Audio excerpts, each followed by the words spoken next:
Madam President. Senator from Wisconsin. Thank you. Last week, well, let's start with last weekend. Americans woke to the news of a horrific mass murder in Orlando, Florida. A gunman, a U.S. citizen, inspired by terrorists, legally purchased a weapon of war and turned it upon members of the LGBT community on Latin night at a nightclub in Orlando, Florida. 49 dead, 53 wounded. And senators returned from their home states last week to express thoughts and prayers, to observe moments of silence. And many of us resolved that while important, those were not enough, that we needed to follow up those thoughts, those prayers, those moments of silence with action. I joined my colleagues, a number of us, on the floor when Senator Murphy of Connecticut held the floor for 15 hours to draw attention to two common sense amendments that would have limited that easy access to a weapon of war by closing a loophole that allows so many of our firearms purchases to occur without a proper background check, and to close something we're calling the terror gap, which would allow the FBI the authority to deny gun purchases to people who had been on a watch list, suspected of connections with terrorism. Those measures gained a vote in the Senate last night, but both failed to advance. I don't think we can simply say that we tried and continue to accept shootings like the one in Orlando as the new normal, and then move on to other business.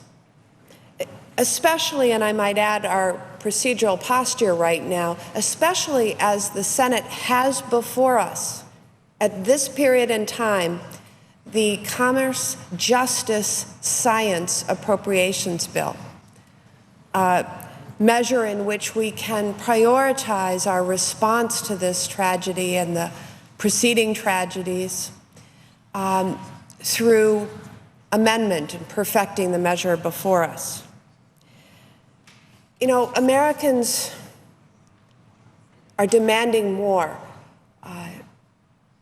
We can't just carry on as usual in the wake of these enormous, enormous domestic tragedies.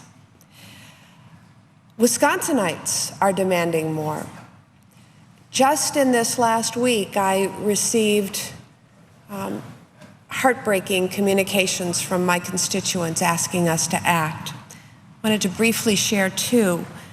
A young mother wrote to me, "I am the young mother of two young children, and every day that they go to school, I say a silent prayer that they come home safely to me, that no one decides to walk into their school or onto their bus with a gun and an intent to kill." Another young person wrote to me, I'll quote from the letter, "As a young LGBTQ person, I'm devastated by this attack on my community. I'm scared that this attack happened in what was supposed to be a safe place, a free space in a world that is often hostile for LGBTQ people. I am scared for my safety and for the safety of my community. I am also angry. I am angry that the United States is the only country where shootings like this regularly occur. And I'm angry that our government is not doing enough to prevent this kind of violence. The attack in Orlando was, as I mentioned, an act that is allegedly inspired by maybe ISIL or other terrorist groups, but it was also an act of hate, a hate crime. And I've introduced an amendment with my colleagues, Senator Mikulski of Maryland and Senator Hirono of Hawaii, to increase funding to strengthen the prevention of hate crimes and then the enforcement of our hate crimes laws and our civil rights laws. The amendment is now co-sponsored by 18 other members of the United States Senate. I think it's really important to understand what a hate crime is.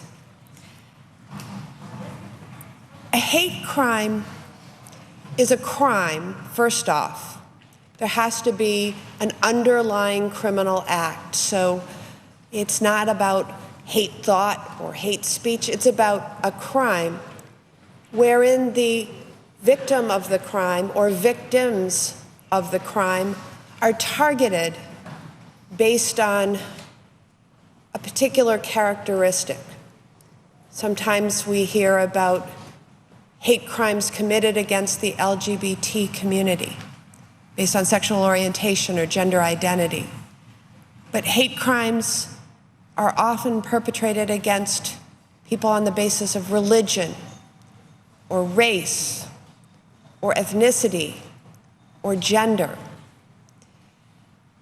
Hate crimes targeted against people based on their characterization or their characteristics are done so because not only are the victims victimized, but it sends a message of terror and hate through a community, through all people who share characteristics with the victims, or who love people who share the characteristics of the victim. And they are terrifying.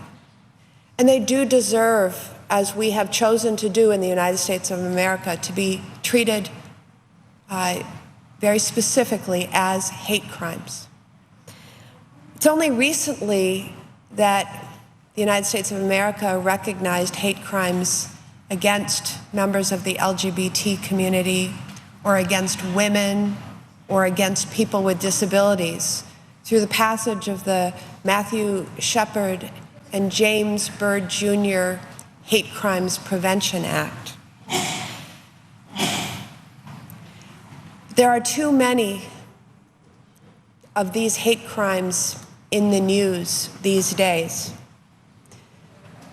We're still grieving the massive numbers of dead and injured in Orlando. But it was not all that long ago in Charleston, there was mass murder in a church. The African American community was targeted. In Wisconsin, in another place of worship, in a Sikh temple in Oak Creek, Wisconsin, a gunman came and targeted the congregation during Sunday worship.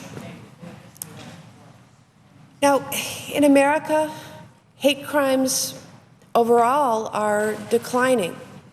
And that's good news, and that says something about what we can do together when we pass strong laws and try to prevent these crimes, educate, as well as enforce our laws.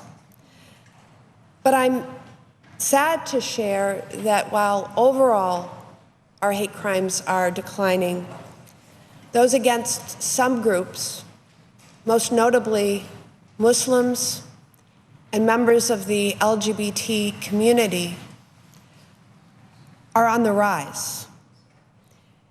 LGBT people are more likely than any other group to be targeted for hate violence.